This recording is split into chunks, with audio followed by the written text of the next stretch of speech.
In the zone, we've been exploring narratives and myths for our age. For this purpose, we have reconstructed Plato's cave in virtual reality. In this cave, there are shadows on the wall that are cast by figures passing in front of the entrance. A philosopher exits the cave through a transformative journey called anagogy. As she steps into the sunlight, she sees the real world, its ideal forms for the first time, while the dwellers of the cave only see shadows, projections. This myth of the cave has been the predominant myth of how we make sense of the world for over 2,000 years. But recently, it has become undone. We got rid of the spiritual realm, the ideal forms.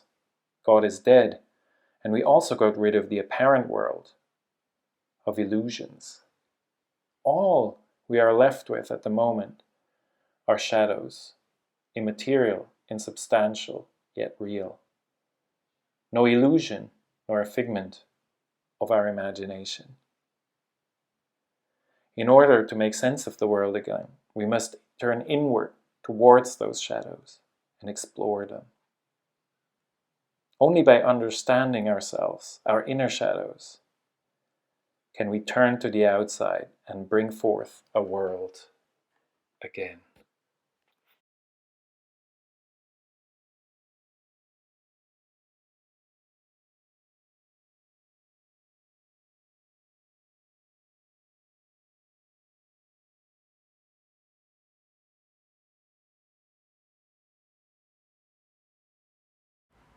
Shadow, umbra, made of the absence of light.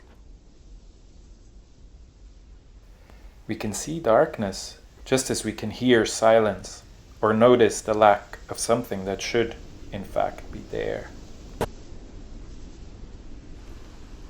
Seeing the absence of light is the opposite of blindness, which is the absence of seeing.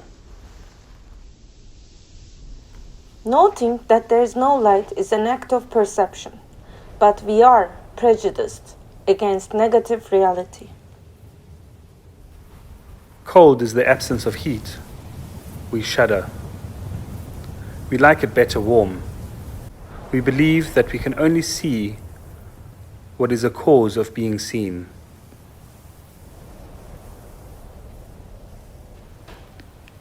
How can we see nothing? See nothing. We are not blind. The text printed in your book, it is nothing. The absence of light. The dark letters on your screen, they emit no visible radiation.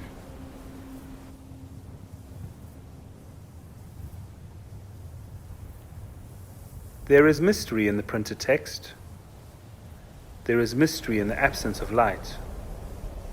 There is mystery in the shadows. We are drawn to the shadows. They pull us in. There is promise in shadows and fear. We are curious. We are anxious.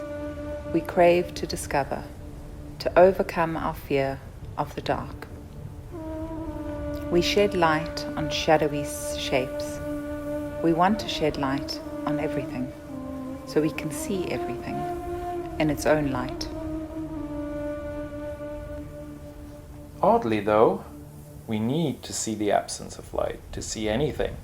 Paradoxically, seeing nothing is still seeing something. Shadow highlights all the lit objects. Light has difference that makes a difference.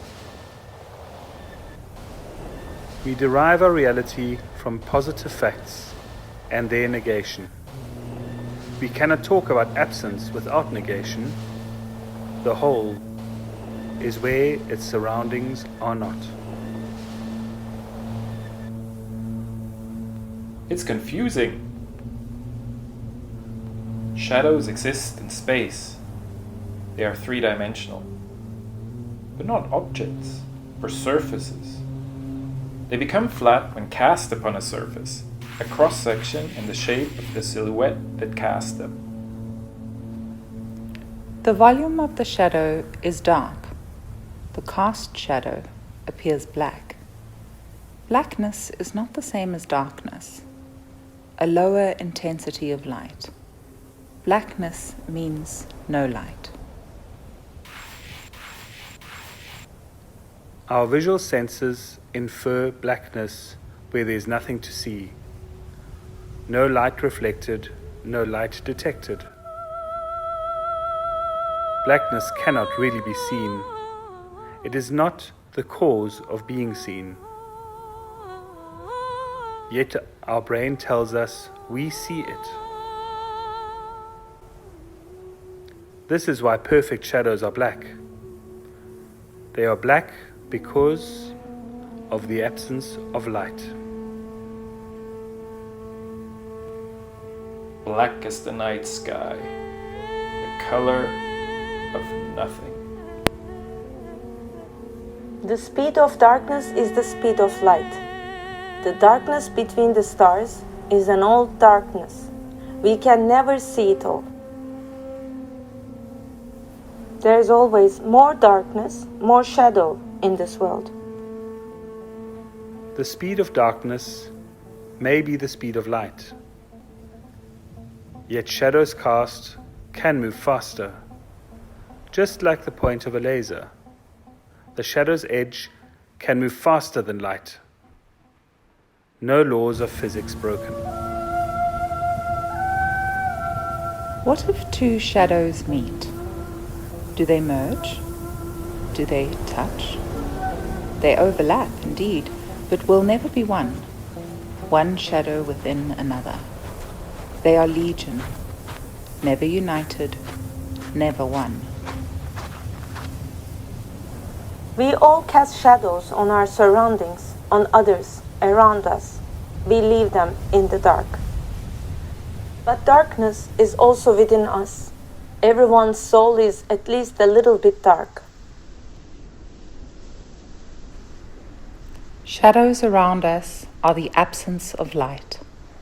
The shadow within us is where we don't look. The absence of seeing, not literally shadow. An inner blindness, sometimes by choice, sometimes negligence. Our inner shadow is our unknown side. The less we look, the darker it is. We project its darkness onto others. We cast it to cast it out. We hate in others what we can't look at in ourselves. Those we most despise present us with a dark mirror of the shadow within. The sun illuminates. We cast darkness. It will devour us if we cannot confront it, illuminate it.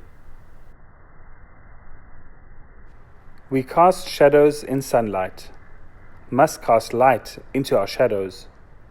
Shadow play, back and forth, inside out.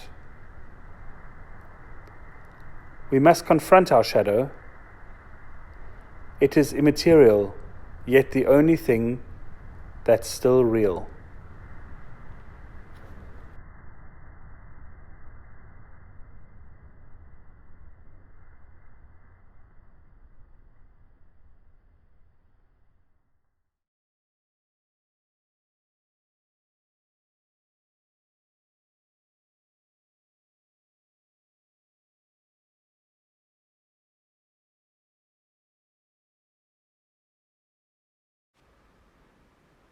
We enter the shadows.